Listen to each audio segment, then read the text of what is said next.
अरे बोले आप कुछ भी बोलो महाराज, मेरे गुरु के बारे में ऐसा मत बोलो। और सुनिए, मैं सब कुछ छोड़ सकती हूँ लेकिन मेरे गुरु का वचन नहीं छोड़ सकती। मेरे गुरुदेव ने कहा है तो शादी होगी बस।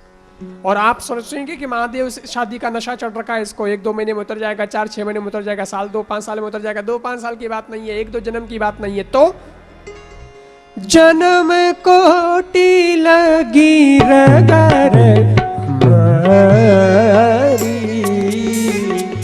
जन्म कोटि लगी रगर हमारी, बरहु शंभु नत रहूं हमारी, बरहु शंभु नत रहूं हमारी।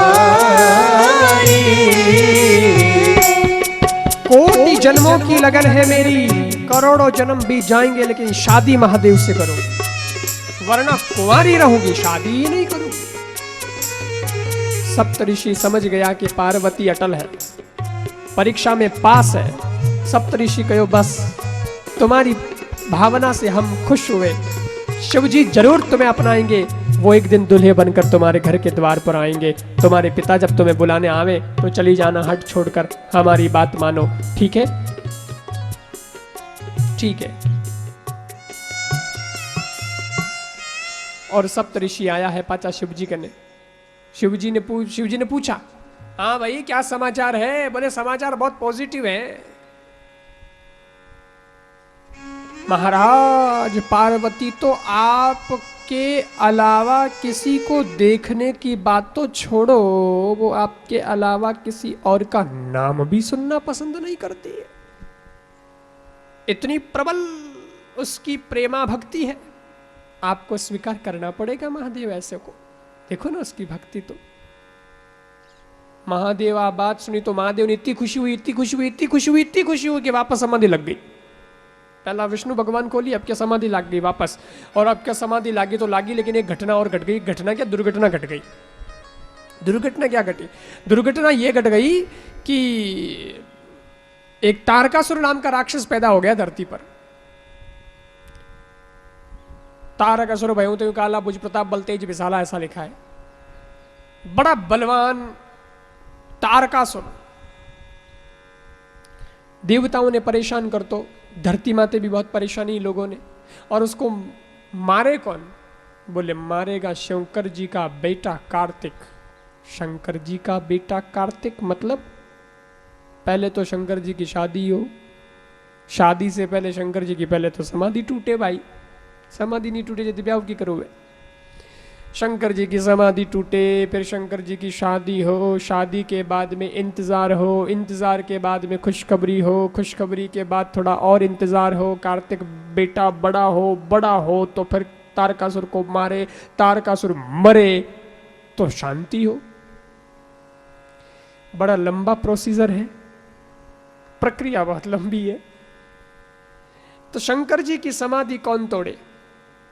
देवता सब बेड़ा होया, कौन तोड़ी भाई? अब शंकर जी की समाधि तोड़ने तो किन्हीं हिम्मत भी नहीं है। लेकिन कामदेव ने कहो तू जा, तू तोड़ भाई। कामदेव क्यों शंकर जी की समाधि तोड़ने मतलब जानो? बोले हाँ जाना, थारो राम नाम सत हो जाई। तो तुम मेरा राम नाम सत करवाना चाहते हो? बोले नहीं, ऐसा है कामदेव, सुन मेरी बात। देवताओं ने उसको सुनाया, समझाया। भाई तैयार तो करना पड़ता है ना उसको। देख भाई अभी तो एक है, तू जब बलिदान हो जाएगा ना तो हम गांव गांव शहर शहर के चौराहे पर तेरी मूर्तियां लगा देंगे। अभी एक है, फिर अनेक बना देंगे। तू भले ही मर रहा है लेकिन मर करके भी अमर हो जाएगा। ऐसा तेरा बलिदान होगा, दुनिया कभी इस बलिदान को भूलेगी नहीं। और इतिहास में तेरा नाम स्वर्ण अक्षरों में लिखा जाएगा कि कामदेव ने महादेव की तपस्या भंग करने का एक बहुत बड़ा एक जो है बड़ी उपलब्धि हासिल कर ली, मर करके भी अमर हो गया। इस प्रकार तेरा इतिहास बनेगा। और इस प्रकार देवताओं ने धर्म का गरम गरम नरम नरम उपदेश दिया। कामदेव तैयार हो गया। कामदेव ने कहा ठीक है मैं तैयार हो जाता हूं। दल बल के साथ में कामदेव आया। महादेव की समाधि को भंग करने के लिए खूब प्रयास किया लेकिन महादेव की समाधि तोड़ न पाया। अंत में कामदेव क्या करता है, एक आम के पेड़ के पीछे छुप करके महादेव की छाती पर बाण मारता है। और जब छाती पर बाण लगे हैं। महादेव की समाधि टूट गई। कौन है मेरी समाधि को तोड़ने वाला? देखा तो दिखाई नहीं दिया। काम को पता था कि अब इनकी आंखें खुलेगी और मेरा राम नाम सत होगा, इसलिए पहले से छुप गया, आम के पेड़ के पीछे छुप गया। काम जब भी आता है तो सीधे नहीं आता है, किसी आम का सहारा लेके ही आता है, आम आदमी का सहारा लेके आता है और बचने के लिए बस उसी का सहारा लेता है। आम के पेड़ के पीछे छुपा हुआ काम है। महादेव देख रहे हैं, दिखाई नहीं दे रहा है। अंत में महादेव ने अपना तीसरा नेत्र खोला है। 2 आंखों से काम दिखाई नहीं देता है, तब तीसरा नेत्र खोलना पड़ता है। महादेव ने तीसरा नेत्र खोला है और जैसे ही नेत्र खोला है उसी वक्त सज्जनों कामदेव नजर आ गया है और महादेव के नेत्र से ज्योति की ज्वाला निकली। उस ज्वाला में कामदेव धू धू धू धू धू धू करके जलकर भस्म हो गया।